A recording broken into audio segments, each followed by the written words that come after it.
उस्मान हादी को जिन लोगों ने मारा है वो भारत में चले गए। नमस्कार दोस्तों, मेरा नाम आशीष मिश्रा, आप देख रहे हैं मिश्रा स्पेशल। आज हम डिस्कस करेंगे उस्मान हादी के मारने वाले दोनों लोग गए कहाँ। कि ऐसा तो नहीं कहीं उस्मान हादी को मारने में यूनुस का हाथ हो, यूनुस को जानकारी में उसको मारा गया है वो, जो कि अब कहीं ना कहीं अगर तो कुछ झूठ बोलेंगे जरूर कि वो बांग्लादेश में नहीं, वो भारत चले गए, क्योंकि उस चीज़ को छुपाने के लिए उनकी जानकारी में लोग हैं। आखिर किसको कहाँ ब्लेम लगाएंगे, कैसे ढूंढेंगे, क्योंकि लोग उन्हीं के हैं, मारने वाले उनकी जानकारी के लोग हैं। तो ये कहीं ना कहीं ब्लेम तो लगा, ढाका पुलिस इसको ब्लेम लगा रहे हैं, ढाका पुलिस इसको ब्लेम लगा रही है, तो आखिर किसको देगी। तो ज़रा मैं इस पर आज डिस्कस करूँगा। हमारी वीडियो को लास्ट तक देखिएगा, लाइक शेयर सब्सक्राइब जरूर करिएगा। कुछ दिन पहले उस्मान हादी को 12 तारीख को गोली मार दी जाती है, 12 दिसंबर को उस्मान हादी को गोली मार दी जाती है। ई रिक्शे में बैठ के जाता है उस्मान हादी और दो लोग बाइक से आते हैं हेलमेट लगा के और उस्मान हादी को गोली मार देते हैं सर में। और बाद में 19 तारीख यानी 17 तारीख को उसकी उस्मान हादी की मृत्यु हो जाती है सिंगापुर में।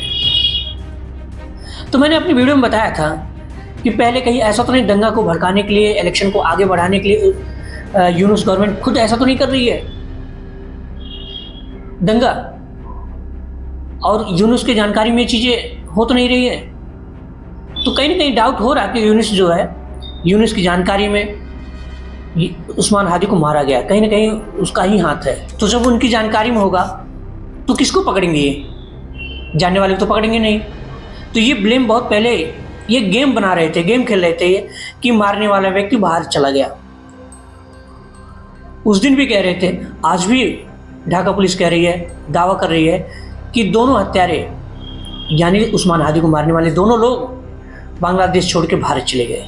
बांग्लादेश के किसी स्थानीय व्यक्ति की मदद से बांग्लादेश हलुआ घाट बॉर्डर को क्रॉस करके भारत में उनकी एंट्री हो जाती है, जहाँ पे बीएसएफ और मेघालय पुलिस इस चीज़ को जानती है, जो कि ढाका पुलिस इस चीज़ को दावा कर रही है। मारने वाले जो दोनों लोग हैं उनका नाम भी बता रही है ढाका पुलिस, फैजल करीम मसूद, आलमगीर शेख, इन दोनों लोगों का नाम बता रही है। ढाका पुलिस इस चीज़ का दावा कर रही है ये दोनों लोग मारने वाले हैं उस्मान हादी को।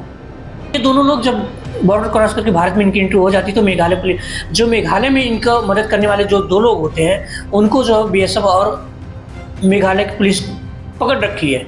ये एक ब्लेम लगा रहे हैं, एक आरोप लगा रहे हैं कि बीएसएफ और मेघालय पुलिस ने दोनों लोगों को पकड़ रखी है, जो वहाँ के स्थानीय लोग मदद करने वाले उनको गिरफ्तार कर रखी है। मारने वालों को गिरफ्तार नहीं कर रखी है, जो वहाँ की मदद करने वाले उनको हिरासत में ले रखी है। तो कहीं ना कहीं मुझे लग रहा है इस चीज़ को छुपाने के लिए, ब्लेम डालने के लिए, क्योंकि भारत में जब इस तरीके का ब्लेम लगाएंगे तो भारत में कोई ऐसा व्यक्ति तो पकड़ा नहीं गया है कि जिसको भारत वापस करेगा।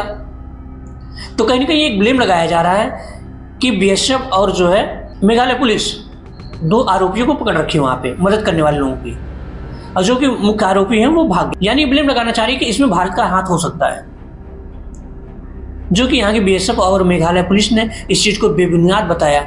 किसी भी गुप्त सूत्रों से, किसी भी खुफिया जानकारी से कोई भी ऐसी जानकारी नहीं मिली कि जो यहाँ पे भारत में किसी व्यक्ति की एंट्री हुई है।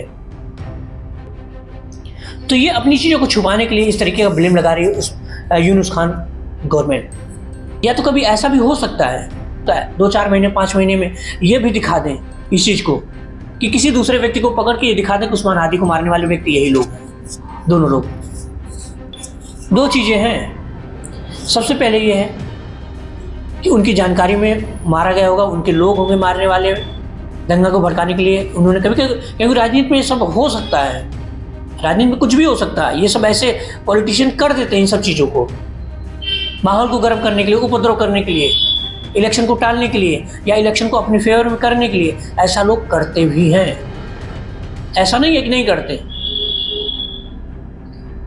क्योंकि अब बात ये है कि जब ऐसा ब्लेम लगा रहे हैं कि भारत में एंट्री हो गई है, तो अब उसमें क्या होता है कि दो सिचुएशन बनेगी। सबसे पहले सिचुएशन ये बनेगी, जो रोड पे उस्मान हादी को लेके वो लोग क्या करेंगे, वो अपना गुस्सा कहीं ना कहीं निकालेंगे। वो गुस्सा किस पे निकालेंगे, हिंदुओं को निकालेंगे। और दूसरा क्या है, इसमें यूनुस खान सरकार जो है अपनी जो रिस्पॉन्सिबिलिटी उसकी है वो ख़त्म हो जाएगी कि हमने जो है यहाँ पे बहुत प्रयास किया, नहीं मिले, वो भारत चले गए, क्योंकि मारने वाले उन्हीं के लोग थे।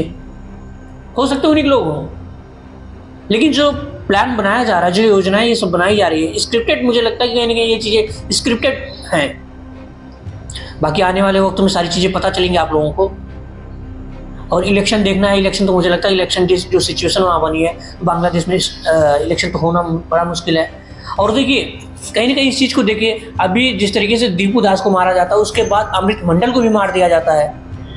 एक ब्लेम लगाया जाता है कि एक वो क्या नाम है, एक्टर टाइप का था, वसूली लेता था, उसे वसूली के लिए गया था। ये सब क्या है, एक प्लान है, बाकी कुछ नहीं है। लोगों को भड़काने के लिए कि उस्मान हादी को मारने वाले, उस्मान हादी को जो जिन लोगों ने मारा है वो भारत में चले गए, लेकिन ऐसा कुछ नहीं, वो भारत में नहीं, वो वहीं पे हैं, बांग्लादेश में ही है। लेकिन उनकी जानकारी में वो लोग हैं, तो उनको कैसे पकड़े? पकड़ नहीं सकते ना उनको, क्योंकि लोग उन्हीं के हैं। ब्लेम लगाएंगे भारत में एंट्री हो गई है, जो कि भारत के बीएसएफ और जो बीएसएफ के अधिकारी और मेघालय पुलिस इस चीज़ को मना करती है। वो बेबुनियाद ये बातें, कोई किसी की एंट्री नहीं होती है, ऐसा कोई व्यक्ति नहीं मिल आया है, किसी भी गुप्त सूत्रों से, खुफिया एजेंसियों से कोई भी जानकारी नहीं मिलती कि कोई संदिग्ध है ऐसा हमारे भारत में एंट्री किसी व्यक्ति की हुई है उस्मान हादी से रिलेटेड। लेकिन कहीं ना कहीं इस चीज़ को बार बार तो बांग्लादेश पुलिस बोलेगी, ढाका पुलिस तो बोलेगी बार बार इस चीज़ को, जो कि मैंने बहुत पहले इस चीज़ को बताया था कि बांग्ला यूनिट सरकार इस चीज़ को ब्लेम लगा सकती है, पुलिस वहाँ की प्रशासन लगा सकती है। देखिए वो चीज़ आ गई सामने कि भारत में एंट्री होगी। भाई आखिर किसको पकड़ेंगे वहाँ पे? पकड़ने के लिए कौन हो? और ऐसा भी हो सकता है, मुझे कहीं ना कहीं ऐसा डाउट लग रहा है कि आने वाले वक्त में 2 महीने 3 महीने में वो ये भी कह सकते हैं, लेकिन उनको किसी ना किसी तरीके से पकड़ा गया है और किसी व्यक्ति को दिखा देंगे, जो कि कह रहे हैं फैजल करीम मसूद, आलमगीर शेख, ये दोनों हैं हत्यारे। इनको नाम कैसे पता हो गया? ये तो जैसे होता ना कि अंधेरे घर में पत्थर फेंकना, उसी तरीके से है। और ये कह रहे हैं कि जैसे मेघालय, भारत में इसकी एंट्री होती है मेघालय में, वहाँ कोई टैक्सी ड्राइवर मिलता है और उसको लेके दूसरे सिटी में ले जाके छोड़ता है। तो जब इतनी जानकारी इनके पास है तो फिर कैसे ये चूक गए? कहीं ना कहीं ये निराधार चीज़ें हैं, बेबुनियादी चीज़ें हैं, ऐसा कुछ भी नहीं है। बस अपनी बातों को छुपाने के चक्कर में अपनी पुलिस के ऊपर जो रिस्पॉन्सिबिलिटी है, उस रिस्पॉन्सिबिलिटी से हटने के लिए ये सारी बातें कर रहे हैं और भारत के खिलाफ लोगों को भड़काने के लिए ऐसा काम कर रहे हैं। वो ये सोच रहे हैं कि जब भारत का नाम आएगा तो और लोग उग्र होंगे हिंदुओं को लेके। जिस तरीके से उन लोगों के अंदर ईर्ष्या, द्वेष की भावनाएं हैं, क्रोध की भावनाएं हैं, उसको और बढ़ा रहे हैं। बाकी आगे देखेंगे किस तरीके